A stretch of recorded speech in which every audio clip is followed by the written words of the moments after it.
історію, яку я побачила завдяки Христині Бердинських, тому що слідкую за її Фейсбуком. Рекомендую вам підписуватися. Дуже багато у неї цікавих фахових постів, які розкривають різноманіття життя в ці дні в Україні і не тільки. І от я цю історію побачила у Христини Бердицьких, і, на жаль, я її майже не побачила в міжнародних медіа. Хоча Христина зараз у Давосі, і вона зняла уривок однієї дуже важливої прес-конференції, ну, брифінгу, можна так сказати. Давайте подивимося, що ж це за брифінг і хто його герой. І вже завод Ілліча оточили і сказали росіяни здаватися. І потім вони нас вивезли на КАМАЗах і повезли в фільтраційний табір. І це, наскільки я розумію, що це була остання точка, де ти поки що останній раз бачився з мамою. Так. І там говорили, що вже коли мене від мами забрали, навіть не дали попрощатися. І потім я питав, куди мене везуть. Вони казали, в дитячий будинок. І казали, що мене там уже усиновлять другі. Це відео брифінгу Сашка, який до повномасштабного вторгнення жив зі своєю мамою, зі своєю сестрою в Маріуполі. І він розповідає про той досвід, як його з мамою відправили в фільтраційний табір і розділили там. Найсумніше в цій ситуації – це те, що коли я почала шукати розголос з цього приводу, 12-річна дитина розповідає про свій досвід у фільтраційному таборі, в якому його розділяють з мамою. Причому найсумніше, з мамою він дотепер не має зв'язку, маму мають звільнити. Він розповідає про те, як його намагалися віддати на усиновлення. Фактично це викрадення української дитини, і цей досвід звучить на міжнародній платформі. Коли я почала гуглити це англійською мовою, я майже не знайшла ні на яких згадок про Сашка, 12 років, Козлов, Давос, такі слова. Я бачила тільки повідомлення на Reddit і там в Твіттері десь, і причому, що це все було з цитуванням відео, наведеного Христиною Бердинських. Оцей от маленький шматочок, який вона виклала у Фейсбук. Хоча насправді відео є у більш повній формі, і я його знайшла на сторінці фундації Пінчука. І зараз мені хочеться ще дати одну цитату, а потім продовжимо. І потім вони нас вивезли на КАМАЗах і повезли в фільтраційний табір. І це, наскільки я розумію, що це була остання точка, де ти поки що останній раз бачився з мамою. Так. І там говорили, що вже коли мене від мами забрали, навіть не дали попрощатися. І потім я питав, куди мене везуть. Вони казали, в дитячий будинок. І казали, що мене там уже усиновлять другі. Ти говорив про те, що ти знаєш, що у тебе Номер є бабусі, бабуся. що вона в Україні, що я хочу до неї. І потім мене Але вони не дозволяли тобі? Ні, вони не дозволяли. Скажи, будь ласка, Саш, а це правда, що росіяни тобі говорили, що ти не потрібен своїй мамі, хоча все було добре і вас просто розділили на фільтрації? Це правда, що вони говорили, що ти їй не потрібен, вона не приїде по тебе і все? Так, вони казали, що я їй не потрібен і що вона не приїде. Що вона в полоні, вони так і казали. Що вона в полоні. Саш, я хочу сказати тобі, що ми зробимо все для того, щоб твоя мама якомога швидше могла тебе обійняти. Поки що я тебе обніму, якщо можна. Тобто ви розумієте, жахіття цього брифінгу ще в тому, що ми знаємо, що мама все ще знаходиться в російському полоні.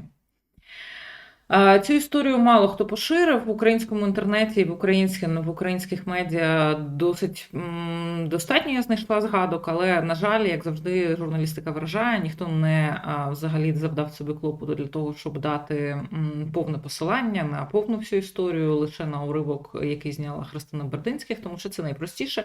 Береш чийсь готовий сюжет, копіюєш, копіпаст і все пішло. Я знайшла відео, в якому можна подивитися це все повністю, і, знаєте, статистика гнітюча, тому що це два відео, одне з яких англійською мовою, тобто брифінг в перекладі, одне в оригіналі українською. І ви можете подивитися на перегляди. Перегляди двох стрімів, один з яких тривав 7 годин 20 хвилин, а другий 8 годин. На сьогоднішній день 1,3 і 474 перегляди. Знаєте, коли фундація Пінчука дуже сильно вкладається у те, щоб була помітною його присутність у Давосі і всі ці заходи, які він проводить, і взагалі не переймається тим, щоб вихлоп від цих заходів мав якийсь результат, тому що фактично я не бачу ніякого розголосу з цього приводу, то це максимально сумно, тому що робити заходи заради того, щоб на англомовній трансляції через добу після цього був у переглядах 447 переглядів, це дуже сумно. Мені видається, що історію Сашка має почути і побачити якомога ширше коло людей. На жаль, поки що цю історію знають дуже мало хто. Попри те, що, як ви бачите, на брифінгу хлопчик стояв оточений величезною купою журналістів. Я чомусь не побачила сюжетів з цього приводу, але, можливо, просто сюжети будуть виходити повільніше.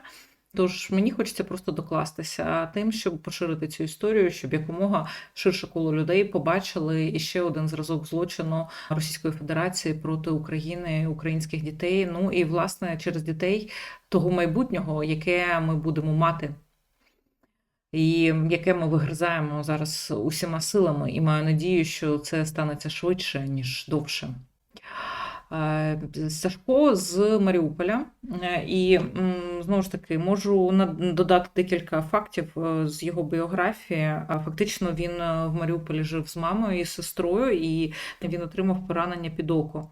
І мама його повезла в лікарню для того, щоб допомогти, щоб йому надали медичну допомогу, але вони потрапили до росіян, які відправили їх в фільтрацію і розлучили сина з мамою.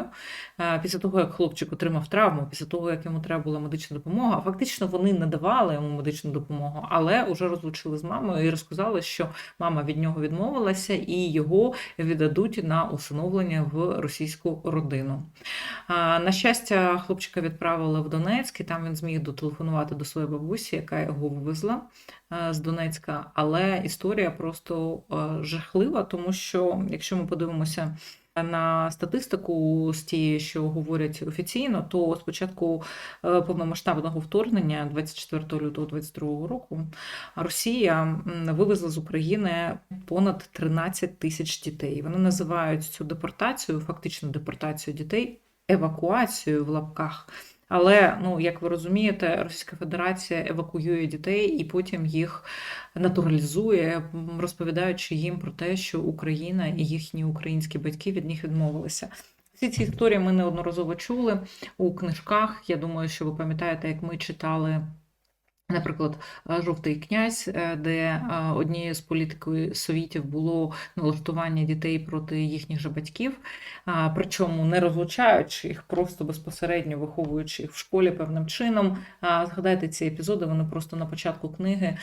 Василь Барка дуже точно і влучно описує цей досвід. І от зараз ми бачимо повторення цього досвіду. Тільки одне питання, коли дітей можуть перепрошити і виростити з них Павліків Морозових в сім'ї. Уявіть собі, що відбувається з психікою дитини, які розповідають, що мама від них відмовилася і що тепер вони будуть шукати своє наступне майбутнє у хорошій російській сім'ї. Це просто жахіття.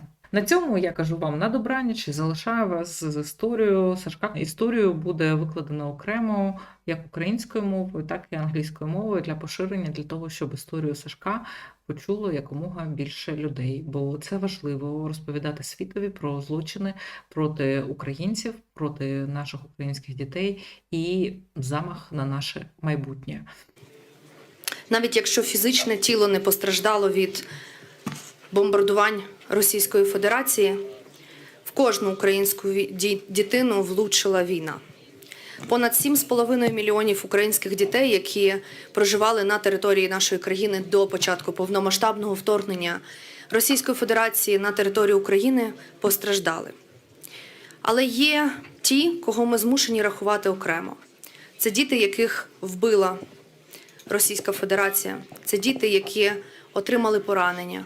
Це ті діти, яких позбавили батьків, і ті діти, яких викрали і вивезли на територію Російської Федерації, на тимчасово окуповані території чи до Республіки Білорусь. На єдиному державному інформаційному порталі «Діти війни» ми можемо бачити цей страшний лічильник. Він сьогодні вранці нам говорив про те, що 456 дітей загинули. Але поки йшла наша презентація, ми дізналися про те, що з-під завалів в Дніпрі витягли ще одну дитину, яку вбили рашисти. Також нам відомо про 897 дітей, які отримали поранення. Нам вдалося ідентифікувати і верифікувати дані щонайменше 13 899 дітей, які були викрадені та депортовані російською армією. І, на жаль, ми можемо сказати, що лише 125 дітей нам вдалося повернути назад додому.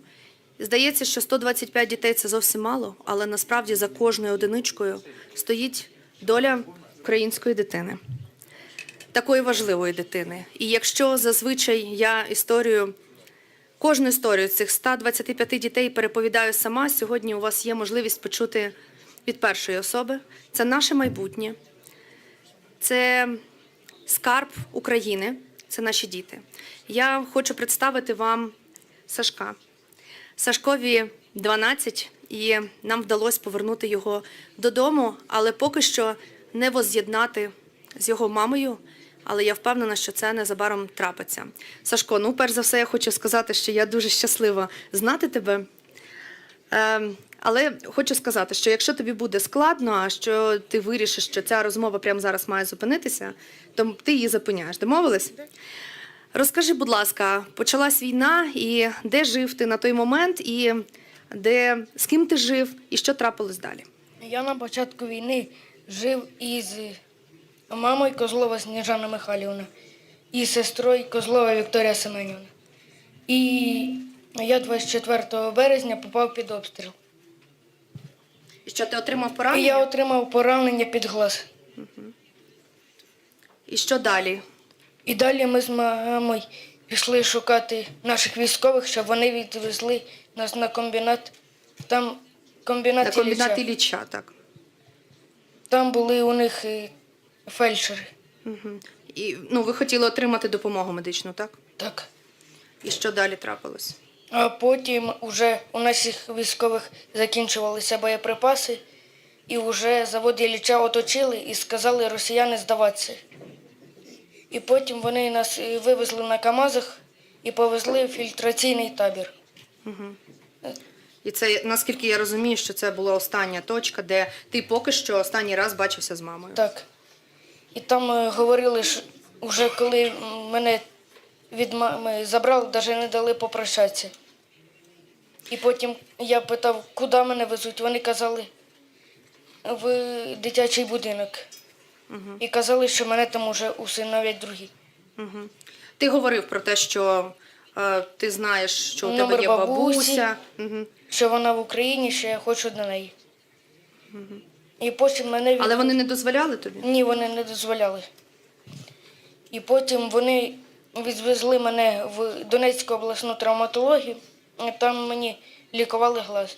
І потім у мене був номер бабусі, а я попросив у друга по палаті телефон, і я по вайбері вже списався із бабусі. І повідомив, де І ти? повідомив, де я, і вона почала збирати документи, щоб мене забрати.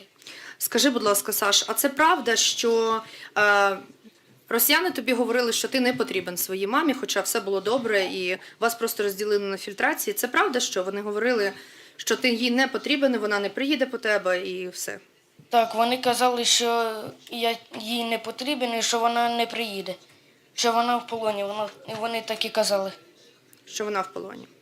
Саш, я хочу сказати тобі, що ми зробимо все для того, щоб твоя мама якомога швидше могла тебе обійняти. Поки що я тебе обніму, якщо можна. Але ми зробимо все, щоб кожна українська дитина могла якомога швидше повернутися назад додому. Ми маємо зробити все для того. І я сподіваюся, що наступні 3 дні нам дозволять в наших діалогах знайти рішення, щоб повернути кожну дитину, щоб знайти і повернути кожну дитину. Дякую. Сьогодні є у нас серед нас Людмила, це бабуся Саші. Я дуже дякую вам, Людмила, за те, що ви щиро і дуже так від всієї душі турбуєтесь про власного онука, що ви знайшли в собі сили поїхати і забрати, попри все, забрати Сашу до себе і разом чекаєте тепер на вашу доньку. І я переконана, що все буде добре і вона обов'язково повернеться додому і зможе вас обійняти. Дякую, Саша, повертайся до своїх. Дякую. Thank you very much. Я хочу сказати, маємо дуже велику роботу, дуже великий об'єм. І він стосується не лише того, щоб ми відшукали кожну дитину і повернули її назад до України, але зробити все, щоб депортація та примусове переміщення зупинилось негайно, тому що наразі воно продовжується. Ми маємо зробити все, щоб це не трапилось більше жодною дитиною, не лише українською, тому що сьогодні це українські діти, а завтра це дитина будь-якої іншої країни. Так не має бути. Дякую.